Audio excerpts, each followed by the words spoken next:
Hello, everyone. You're tuned into Foundry Live Online. Foundry Live is a term-based event where creative students bring industry professionals together to discuss what's happening in the industry. And obviously, we can't do that, so we've decided to go to the professionals instead. Before I introduce the guest, please send through any questions you might have. We'll either answer them straight away or we'll get back to them when we pause for a breath. And today with me, I have Nicole Arnett Phillips. Hello, how are you? I'm well, thank you, Matt. So Nicole is a visual creative for over 20 years, working from New Zealand with clients all over the world.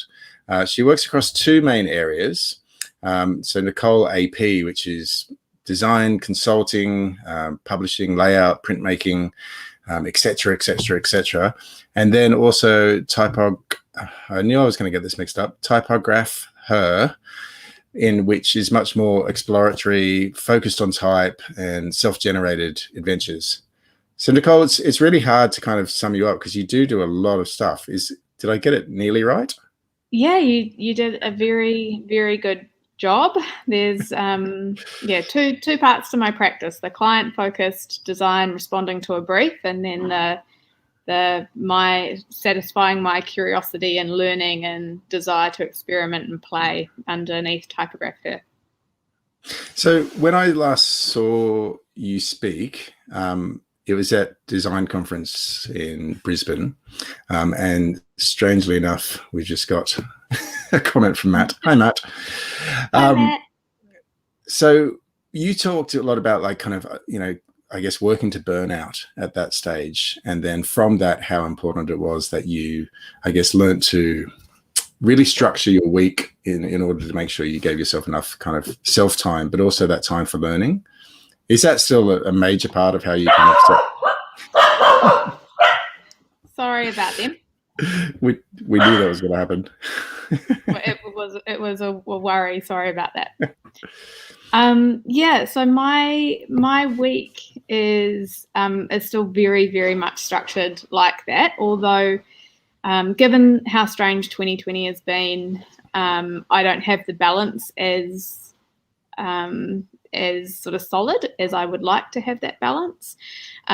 Normally, I can make enough money in 3 days to ensure that I can do all the things that I need to do as an adult and pay my bills and have a decent enough life. And then I can dedicate 2 days to making sure that I'm a sort of satisfied, happy human and have continued my learning and understanding of design and get to have that curiosity and playtime that's really important to my practice. 2020 has been a bit of a curveball with that because I'm having to work harder, so putting in more hours in the client work to earn similar money than what I would normally earn in a lesser amount of time. Yep. So my creative space is somewhat constrained, or certainly more so than I'd like. But the structure is still really important, and it's still something I work as hard as possible to achieving. And it's the way that I stay creatively fit for purpose and able to deliver for my clients. Because if I get back to that point of burnout, I'm not really good to them or to myself.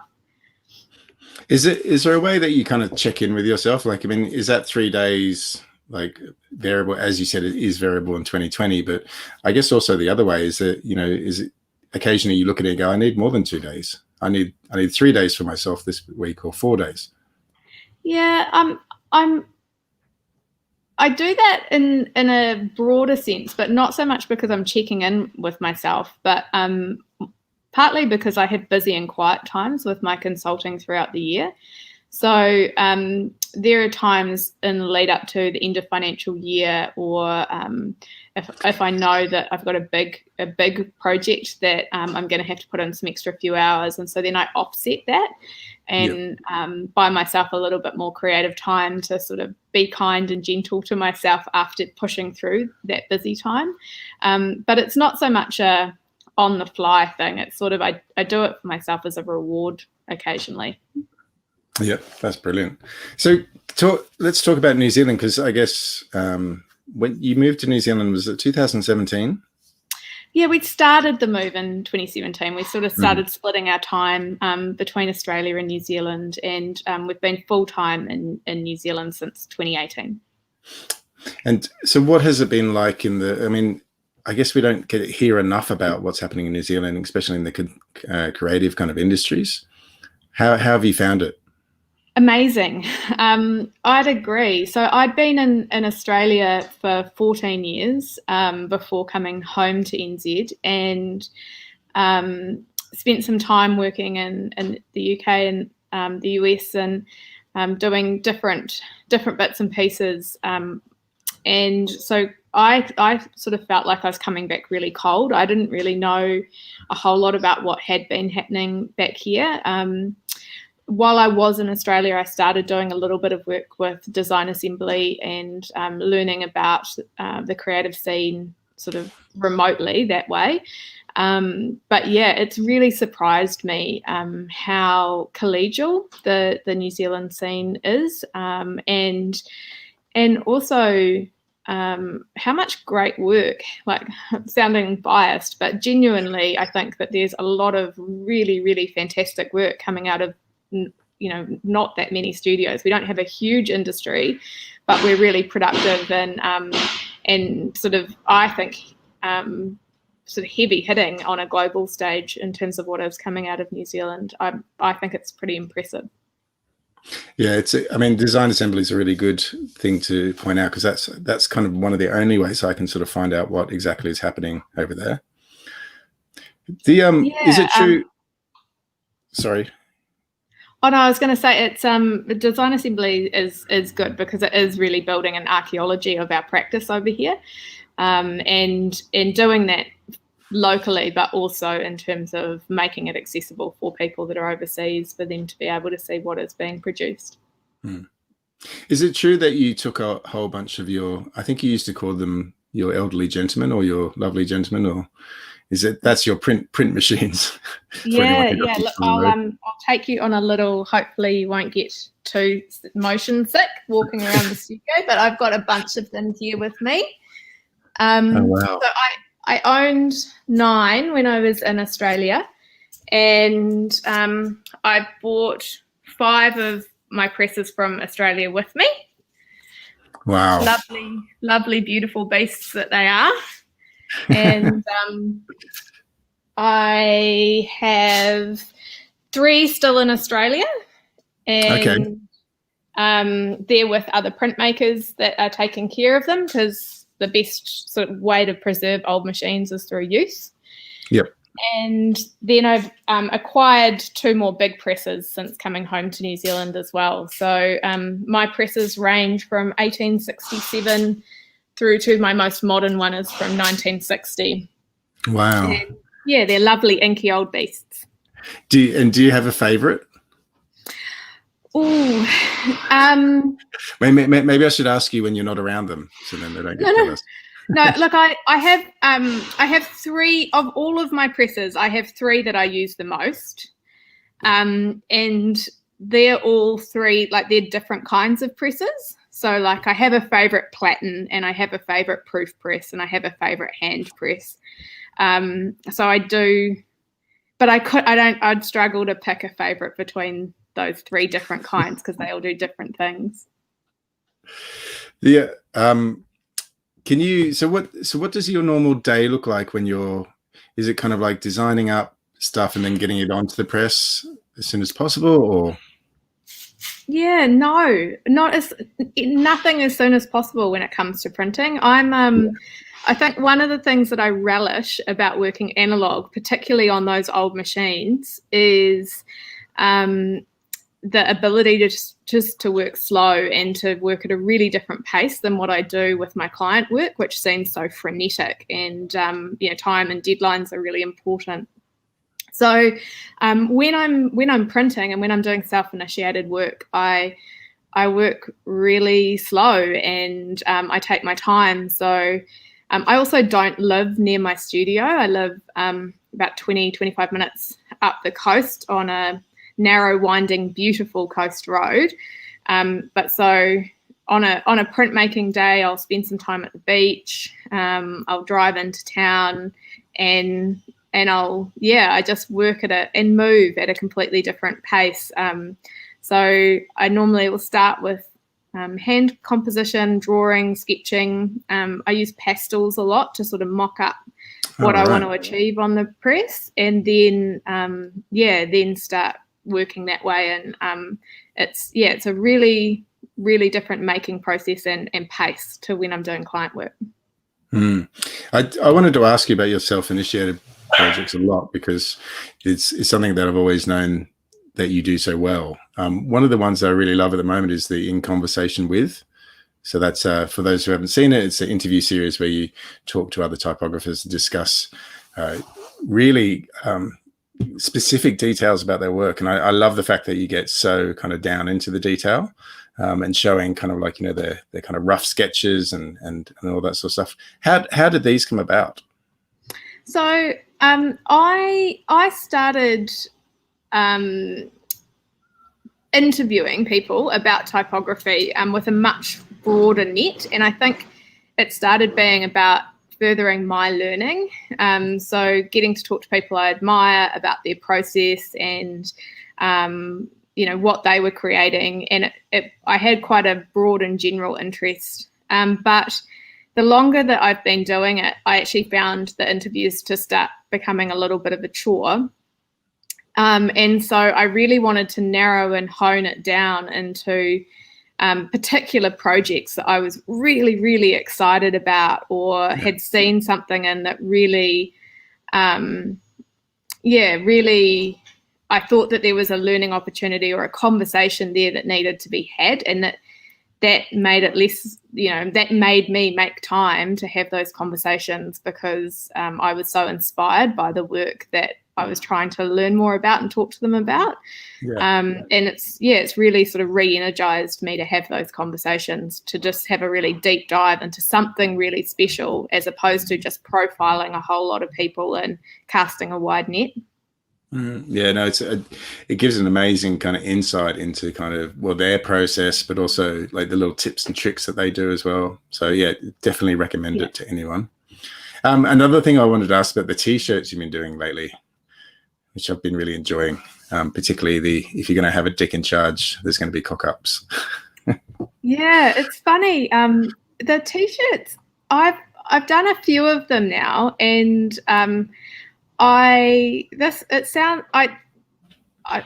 think it's just about making prints accessible. So when I'm letterpress printing something, I might do an edition of 5, 10, 20, and they're usually printed on expensive cotton, and they're really labor intensive, and I'm working slow, and therefore I can't sell them cheaply. Yep. And so the T-shirt sort of started as a way of sharing my work, and doing it in a way that I can make it really, really cheap, and that other people can sort of engage with it easily. And it's so that particular T-shirt I put online just over a week ago, and it's timely because there's elections coming up in the US, there's elections here, there's elections happening all over the place, and there are a lot of dicks that are in charge of stuff. And it's actually been phenomenal. I logged in on the weekend to have a check and have a look at how many of them have sold, and I've sold a lot. And I think it's just resonating with people at that particular time. But a lot of my printing is about having something to say, and I don't want it to be exclusive or cost prohibitive, but the nature of the production means it can be. So T-shirts are a sort of easy way to get the message out there. Yeah, no, that's great. So another side project is the Walk The, which I didn't even know about until this morning. And so this is basically you talking to creatives about their dogs, which I loved. So where did that come from? Yeah, it's still very early. I started it late June, and the idea was very much because my dogs are a big part of my working day and my life. All three of them are here in the studio with me at the moment. That was who barked earlier. So they, I'm a proud dog mama, and they're always here with me. They've been known to jump on desks and meetings and do inappropriate stuff all the time. But during like the 2020 pandemic response and everyone working remotely, I started to see how many of my clients and collaborators and other creatives I admire had their sort of dogs and cats coming into Zoom meetings and doing different stuff as well. And I started to think about how you get to know more about that, like, and how I guess people have almost become more whole because you're seeing more of people's personal lives, and there's something really interesting in that for me. But also I'd been keen to develop some charity art exhibitions for animal welfare for a while, and so I started starting to profile some people that are dog mamas and dads in the creative and design communities, and in the hope that over time I can build some community around doing some exhibitions and raising some money for charity. So yeah, that one's just sort of a do some social good and fill the heart and get some waggly tails on the go. I love it. So what I want to know, because I mean I've mentioned like 3 kind of like side projects there, and there's a bunch more that I haven't even mentioned. And we've already talked about fitting that into 2 days of the week. How do you do that? Like how do you decide? Is it what needs the work first, or do you have a very structured, like I'll do walk the now and then I'm going to do conversation with now? Yeah, I tried to be really structured and be guided by my calendar with that stuff, and like I said, more so with stuff that I was doing with interviews and conversation with Typograph Her. I started to feel more anxious about, I've got to get this done today because I need to move on to this. And then it started feeling a lot more like the client work, and that's not what it's supposed to be about. Yep. So no, I'm pretty unstructured with that side of things, and I'm a little bit like a magpie, and it's like, what is the shiniest thing that I want to pick up today? Yeah. What's holding my interest? What do I feel most passionate about at the moment? And so I do try and remind people that with those projects that they are sort of as and when I can steal the time for it and amongst the other things that I'm doing. And so everything's sort of on a slow burn. And if it takes me a month to get it done, or if it takes me 2 months to get it done, it's because I've got all of that other stuff and I don't want to end up in a heap on the floor. Yeah. No, I think that's really wise. Just kind of it'll come when it comes, and it means that you have it in like an interest-led process and practice, which is always going to be more interesting and exciting for you. Yeah, and that's why, at the moment I'm doing things like the protest T-shirts and the protest prints, because, the politics is front of mind for me at the moment, and lots of other things that I'm passionate about, I care about, and I want to invest time in, and I will when I've got that time and that interest for them. So I wanted to talk a little bit about type in schools, and I'm talking about sort of creative colleges and unis. I feel like because of all the new stuff that's evolving and coming into the industry all the time, a lot of the kind of traditional stuff is sometimes pushed to the side. I guess if you think about packaging, it'd be pretty hard to find a packaging design subject in most graphic design courses these days. And I feel a little bit like type is being treated the same sort of way. I was really interested in your opinion. Do you think it's something we need to be focusing better on? I'm biased. Absolutely, I think so. But I'm biased, and I'm a product of that too, Matt. Like when I was studying at university, I was desperate for typographic discourse because it was something I was really interested in. And in my course at the time, like around 2000, it was just like they didn't care about that. That wasn't a priority. It wasn't something that was a large part of the course, even though we had really, really talented tutors with typographic backgrounds.